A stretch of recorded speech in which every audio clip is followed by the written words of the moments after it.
ابراہیم عراق کے رہنے والے تھے، تو ابراہیم سے کہا خلیل تمہیں مکہ بسانا ہے، تو مکہ بسانا ہے تو تمہیں عراق چھوڑنا ہوگا، عراق تنہا نہ چھوڑیں گے، سارا بھی آپ کے ساتھ چلے گی۔ تو ابراہیم اور سارا نے عراق چھوڑا ہے، عراق چھوڑا تو راستے میں ہاجرہ تحفے میں ملی، تحفے میں ہاجرہ ملی، تو ہاجرہ کو لے کے ملک شام میں قیام پذیر ہوئے،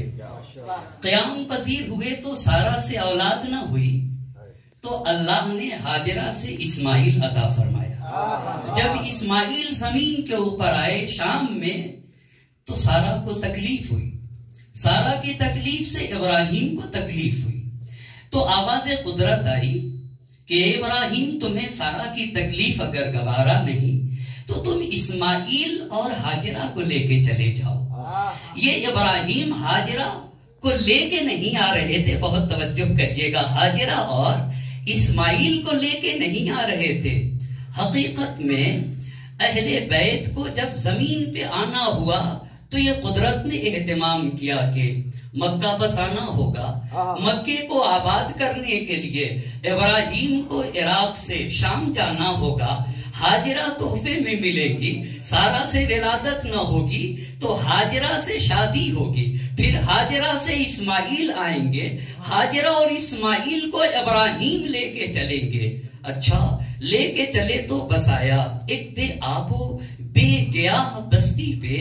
جب بسایا تو توجہ کرنے کی ضرورت ہے، ہاجرہ ایک چادر لے کے گئی تھی، وہاں ایک جھاڑ تھا، اس جھاڑ پہ چادر کو ڈال دیا، ابراہیم کو حکم تھا فوراً واپس آئیے گا۔ اچھا ہاجرہ اور اسماعیل ہیں، توجہ کرنے کی ضرورت ہے، ہاجرہ اور اسماعیل ہیں، بچے کو پیاس لگی، ایک ماں دوڑی اور کبھی صفا پہ کبھی مروا پہ، اور وہ بھی بیابان و صحرا، وہ بھی جنگل، مگر اپنے بچے کو چھوڑ کے کوہ صفا پہ بچے کی طرف دیکھ رہی ہے، مروا پہ بچے کی طرف دیکھ رہی ہے۔ دیکھا کہ بچے نے جب نبی خدا نے ایڑی رگڑی تو پانی نکلا،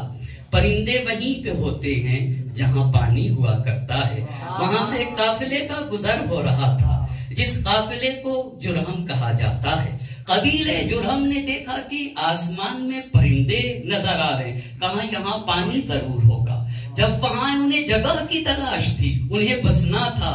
دیکھا کہ ایک ماں ایک بچے کو لیے یہاں موجود ہے، پانی بھی موجود ہے، جرہم نے کہا ہم یہاں بسنا چاہتے ہیں۔ ہاجرہ بولی ہمارے شوہر ابراہیم ابھی شام گئے ہوئے ہیں، جب تک وہ آئیں گے نہیں اجازت نہیں دیں گے، ہم تمہیں بسنے کی اجازت نہیں دے سکتے ہیں۔ ہاجرہ کا ذرا کردار تو دیکھیے، ابراہیم آئے، کہا قبیلے جرہم بسنا چاہتا ہے، اجازت دے دو، قبیلے جرہم بسا، بہت توجہ کریے گا۔ اچھا اسماعیل پڑھتے گئے، قبیلے جرہم میں حضرت اسماعیل کی شادی ہو گئی، حضرت اسماعیل سے 12 بچے ہو گئے، 12 میں 2 بچے، ایک کا نام نابد دوسرے کا نام قیدار، یہ حجاز میں پلے، حجاز اسی سعودیہ عربیہ کو کہا جاتا ہے۔ قیدار کی سب سے مشہور اولاد جناب عدنان ہیں، اور جناب عدنان مولائے کائنات کے 20ویں دادا ہیں، بہت توجہ کرنے کی ضرورت ہے، جناب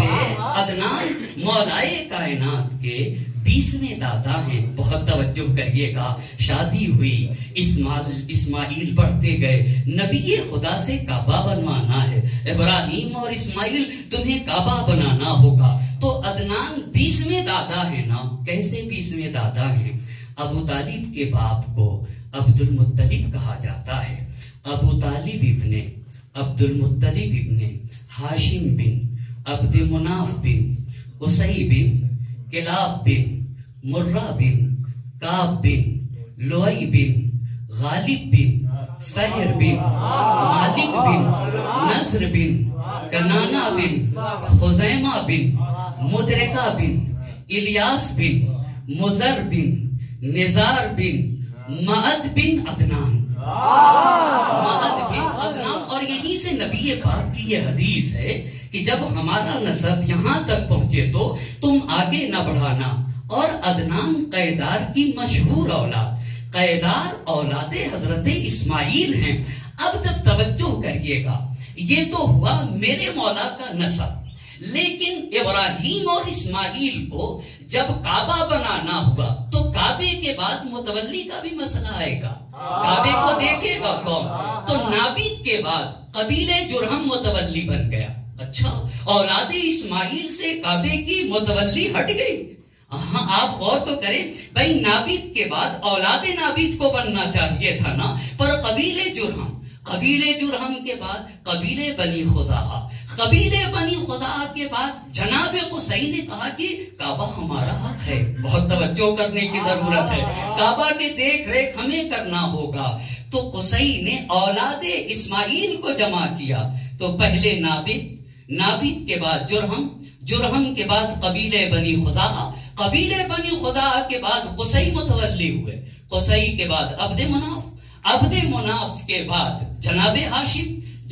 ہاشم کے بعد مطلب کے بعد عبد المطلب، بہت توجہ کریے گا، مطلب کے بعد عبد المطلب۔ اب توجہ کرنے کی ضرورت ہے، عبد المطلب کے زمانے میں واقع فیل رونما ہوا، واقع فیل کے بعد 2 مہینے کے بعد نبی گرامی کی ولادت ہوتی ہے۔ توجہ کریں گے، بڑی پیاری بات بڑے پیارے شاعر نے کہی ہے میرے مولا کے لیے، وہ میرے عشق کی چاہت ہے میری منزل ہے،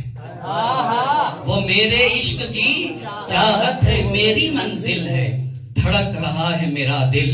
فقط اسی کے لیے، دھڑک رہا ہے میرا دل فقط اسی کے لیے، وہ میرے سینے میں دھڑکن کے ساتھ رہتا ہے، وہ میرے سینے میں دھڑکن کے ساتھ رہتا ہے، دھڑک رہا ہے میرا دل فقط اسی کے لیے، اور میری نظر میں منافق اسی کو کہتے ہیں کہ دل کسی کے لیے ہو زبان کسی کے لیے، میری نظر میں منافق اسی کو کہتے ہیں کہ دل کسی کے لیے ہو زبان کسی کے لیے۔ یہ پورا اہتمام کس لیے ہوا؟ جب میرے نبی کی ولادت ہوئی ہے نا، تو ان فاطمہ بنت اسد جات الى ابی طالب لتبشرہ بمولد النبی، ترجمے کی ضرورت نہیں۔ قال ابو طالب یا فاطمہ اصبری سبتن، اصول کافی نے کہا کہ السبت 30 سنہ، سبت 30 سال کو کہا جاتا ہے، اور نبی گرامی اور علی مرتضیٰ کے درمیان 30 سال کا فرق ہے۔ اللہ کے نبی سن 1 عام الفیل میں پیدا ہوئے اور علی مرتضیٰ سن 30 عام الفیل میں پیدا ہوئے۔ اصبری صبرن ابشرک بمثلہ الا النبوہ، یہ ابو طالب ہے، یہ مقام ابو طالب ہے، اے فاطمہ